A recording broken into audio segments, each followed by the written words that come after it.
Hello दोस्तों, मेरा नाम अरविंद सिंह। आप देख रहे हो अरविंद सिंह जी के स्टडी यूट्यूब चैनल में आपका स्वागत है। मैं आपके सामने पॉलिटेक्निक प्रवेश परीक्षा 2025 में आने वाले महत्वपूर्ण प्रश्न को लेकर आया हूं। तो दोस्तों, आपसे निवेदन है कि वीडियो को लाइक तथा चैनल को सब्सक्राइब कर दीजिएगा और वीडियो को पूरा देखिएगा। तो बिना देर के शुरू करते हैं। आपका प्रश्न नंबर पहला जो है कि बिना गर्म किए किसी ताप पर किसी द्रव की सतह से अणुओं के धीरे धीरे वायु में मिलने की क्रिया को कहते हैं। तो इसमें से आपका ऑप्शन ये सही हो जाएगा, वाष्पन। किसी भी ताप पर जो है किसी द्रव की सतह से जो है अणुओं के धीरे धीरे वायु में मिलने की क्रिया को वाष्पन कहते हैं। आपका ऑप्शन ये सही हो जाएगा। आपका प्रश्न नंबर दूसरा जो है कि परमाणु के नाभिक में स्थित प्रोटॉन तथा न्यूट्रॉन की संख्या कहलाती है।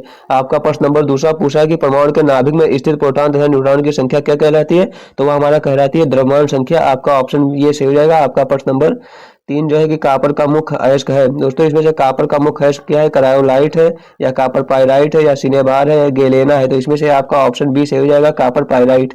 कापर का जो मुख्य अयस्क होता है कापर पाइराइट होता है। आपका प्रश्न नंबर तीन हो गया। आपका प्रश्न नंबर अगला चार जो है कि अयस्क से अशुद्धियों का पृथक करना क्या कहलाता है। दोस्तों, आपका प्रश्न नंबर चार पूछ रहा है कि अयस्क से अशुद्धियों का पृथक करना क्या कहलाता है? भर्जन कहलाता है या प्रगलन कहलाता है या सांद्र कहलाता है या शोधन। तो इसमें से आपका ऑप्शन सी सही हो जाएगा, सांद्र कहलाता है। अयस्क से अशुद्धियों का पृथक करना जो कहलाता है वह सांद्र कहलाता है। आपका ऑप्शन सी सही हो जाएगा। आपका प्रश्न नंबर पांच जो है कि झाग प्लावन विधि से किस प्रकार के अयस्कों का सांद्र किया जाता है। आपका ऑप्शन ए है ऑक्साइड, ऑप्शन बी है क्लोराइड, ऑप्शन सी है कार्बोनेट, ऑप्शन डी है सल्फाइड।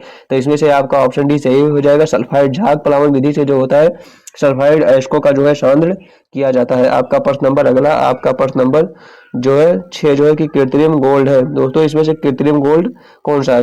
फास्फर ब्रांच है या एल्युमिनियम ब्रांच है या सब जर्मन सिल्वर है या मानल धातु है। तो इसमें से आपका ऑप्शन बी सही हो जाएगा, एल्युमिनियम ब्रांच।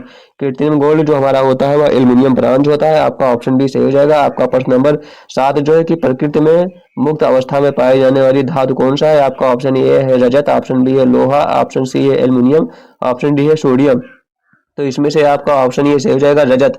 प्रकृति में मुक्त अवस्था में पाए जाने वाली या स्वतंत्र अवस्था में पाए जाने वाली धातु जो हमारा होता है वह रजत होता है। आप इसको नोट कर लीजिएगा। आपका प्रश्न नंबर आठ जो है कि धातुओं के ऑक्साइड पढ़ाया होते हैं। दोस्तों, धातु के ऑक्साइड क्या होते हैं? क्षारीय होते हैं या अम्लीय होते हैं या उदासीन होते हैं या उभय धर्मी होते हैं। तो इसमें से आपका ऑप्शन ये सही हो जाएगा, क्षारीय होते हैं। धातुओं के जो ऑक्साइड होते हैं वो क्षारीय होते हैं। आपका प्रश्न नंबर नौ जो है कि धातुओं का वह गुण जिसके कारण जो है धातुएं चादर बनाई जाती है वो कहलाता है। क्या कहलाता है? तन्यता कहलाता है या प्रत्यास्थता कहलाता है या आघातवर्ध्यता कहलाता है या इनमें से कोई नहीं। तो इसमें से आपका ऑप्शन जो हो जाएगा सी सही हो जाएगा, आघातवर्ध्यता कहलाता है। धातुओं का वह गुण जिसके कारण जो है धातुएं चादर बनाई जाती है उसे आघातवर्ध्यता कहते हैं। आपका प्रश्न नंबर दस, आपका प्रश्न नंबर दस जो है कि निम्नलिखित में से स्वतंत्र रूप से पाए जाने वाला तत्व कौन सा है। इसमें से जो है स्वतंत्र रूप से पाए जाने वाला तत्व कौन सा है? सोडियम है, पोटेशियम है या सोना है या कैल्शियम है। तो इसमें से आपका ऑप्शन सी सही हो जाएगा, सोना जो हमारा होता है स्वतंत्र अवस्था में या मुक्त अवस्था में पाए जाने वाला धातु है। आपका ऑप्शन सी सही हो जाएगा। आपका प्रश्न नंबर ग्यारह जो है कि निम्नलिखित में से कौन सा जो है धातु नहीं है। दोस्तों, इसमें से जो है कौन सा धातु नहीं है? सोना जो है या तांबा या एंटीमनी या लोहा। तो इसमें से जो हमारा हो जाएगा एंटीमनी, ये जो है धातु नहीं है या दोस्तों एक उपधातु है। एंटीमनी जो है आर्सेनिक होगा, ये सब जो है दोस्तों एक उपधातु है। आपका ऑप्शन इसमें सी सही हो जाएगा, ये धातु नहीं है, उपधातु है। आपका प्रश्न नंबर अगला, आपका प्रश्न नंबर बारह जो है कि निम्नलिखित में से जो है निम्नलिखित में से कौन सी धातु जो है अपने ही ऑक्साइड की परत से रक्षित होती है। तो इसमें से आपका ऑप्शन ए है स्वर्ण है, ऑप्शन बी रजत है, ऑप्शन सी है लोहा है, ऑप्शन डी है एल्युमिनियम। तो इसमें से आपका ऑप्शन जो हमारा सही हो जाएगा, डी सही हो जाएगा। एल्युमिनियम जो होता है अपने ही धातु की ऑक्साइड की परत से जो है रक्षित होती है। एल्युमिनियम हो जाएगा। आपका ऑप्शन डी। आपका प्रश्न नंबर तेरह जो है कि वह प्राकृतिक पदार्थ जिससे धातु निष्कासित करना आर्थिक दृष्टि से अधिक लाभदायक होता है वह कहलाता है। क्या कहलाता है? खनिज कहलाता है या गैंग कहलाता है या अयस्क कहलाता है या आपका कहलाता है गालक। तो इसमें से आपका ऑप्शन जो हो जाएगा सही हो जाएगा, सी हो जाएगा, अयस्क। वह प्राकृतिक पदार्थ जो जिससे धातु निष्कासित करना आर्थिक दृष्टि से लाभदायक होता है वह जो होता है अयस्क कहलाता है। आपका ऑप्शन सी सही हो जाएगा। आपका प्रश्न नंबर चौदह जो है कि ऑक्साइड अयस्क का उदाहरण है। इसमें से ऑक्साइड अयस्क का उदाहरण क्या है? बॉक्साइड है या मेलेकाइट है या जिंक ब्लेड है या कोई नहीं। तो ऑक्साइड अयस्क का जो उदाहरण हमारा होता है वह बॉक्साइड होता है। आपका ऑप्शन ये सही हो जाएगा, बॉक्साइड। आपका प्रश्न नंबर अगला, आपका प्रश्न नंबर पंद्रह जो है कि निम्न में से कौन सा जो है एल्युमिनियम का खनिज नहीं है। इसमें से एल्युमिनियम का खनिज कौन सा नहीं है? क्रायोलाइट, बॉक्साइड, कोरंडम या एनहाइड्राइड। तो इसमें से आपका ऑप्शन जो हमारा हो जाएगा डी हो जाएगा, एनहाइड्राइड। जो एनहाइड्राइड जो है एल्युमिनियम का खनिज नहीं है। आपका प्रश्न नंबर अगला, आपका प्रश्न नंबर 16 जो है कि निम्नलिखित में से किस मिश्र धातु में जो है एल्युमिनियम नहीं है।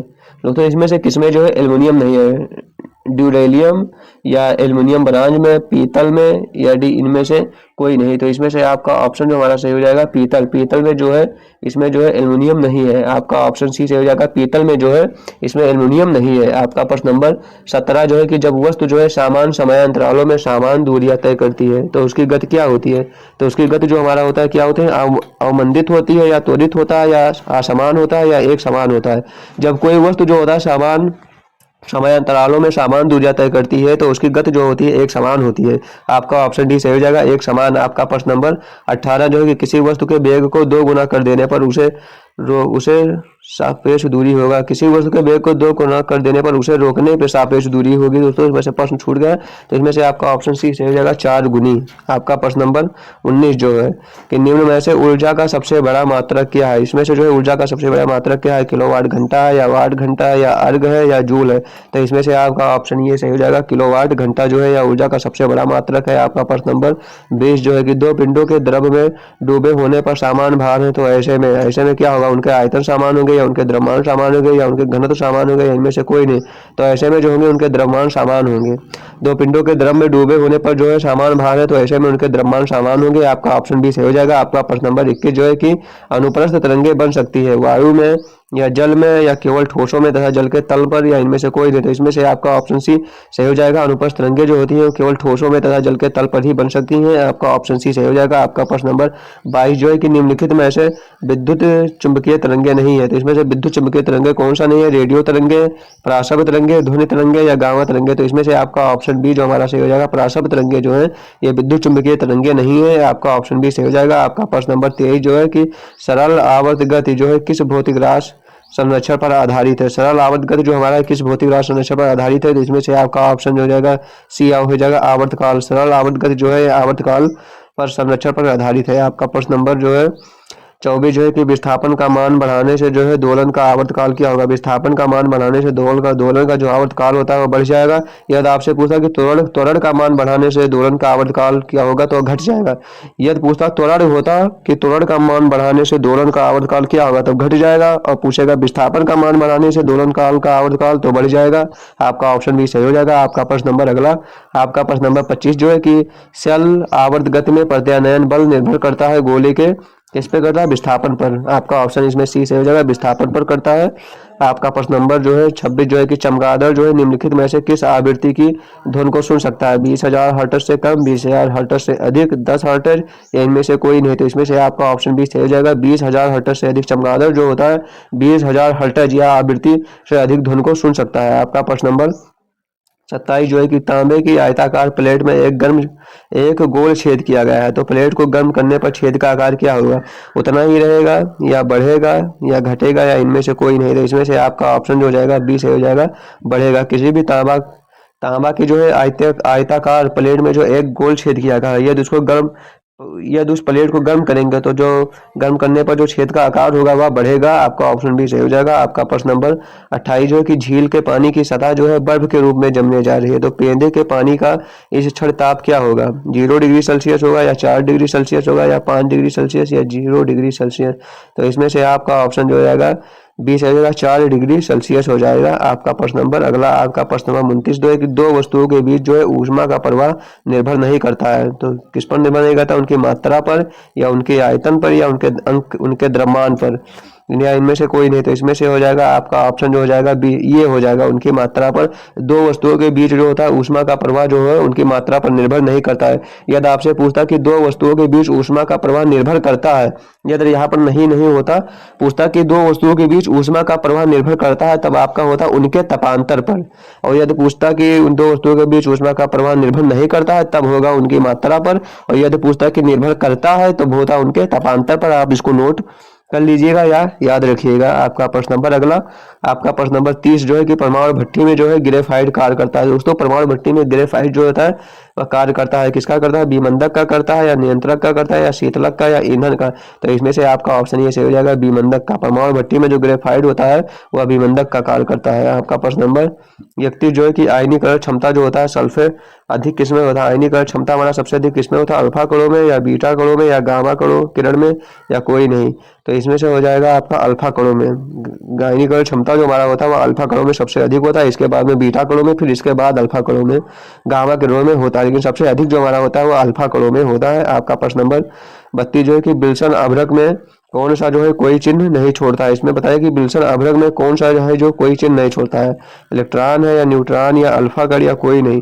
तो इसमें से आपका ऑप्शन बी सही हो जाएगा, न्यूट्रॉन जो होता है विल्सन अभ्रक में जो होता है कोई चिन्ह नहीं छोड़ता है। आपका प्रश्न नंबर 33 जो है कि सूर्य अपनी विकिरण ऊर्जा प्राप्त करती है, सूर्य जो है अपनी विकिरण ऊर्जा प्राप्त करती है विखंडन प्रक्रम से या विखंडन प्रक्रम से या विघटन प्रक्रम से या संलयन प्रक्रम से या इलेक्ट्रॉन से।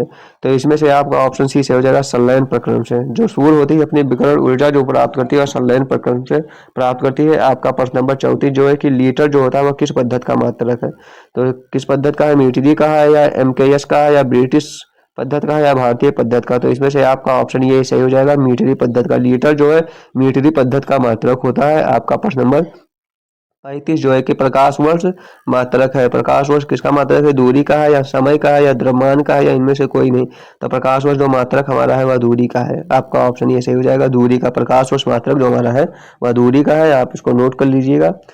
आपका प्रश्न नंबर अगला, आपका प्रश्न नंबर 36 जो है कि दो समान वेक्टरों का परिमाण जो है शून्य है तो उनके बीच का कोण क्या होगा, 90 डिग्री होगा, 180 डिग्री या 45 डिग्री या 0 डिग्री। तो इसमें से आपका ऑप्शन बी सही हो जाएगा, 180 डिग्री होगा। आपका प्रश्न नंबर अगला, आपका प्रश्न नंबर 37 जो है कि सरल आवर्त गति में प्रत्यानयन बल निर्भर करता है गोले के कहाँ पर निर्भर करता है, वेग पर या द्रव्यमान पर या विस्थापन पर या ऊष्मा पर।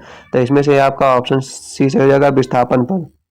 सरल आवर्त गति में जो प्रत्यानयन बल होता है वह निर्भर करता है गोले के विस्थापन पर, आप इसको नोट कर लीजिएगा। आपका प्रश्न नंबर अगला, दोस्तों आपके इतने ही प्रश्न थे, आपके 37 प्रश्न है, 37 के 37 प्रश्न आपके हो चुके हैं। दोस्तों आपको वीडियो कैसे लगे कमेंट में जरूर बताना।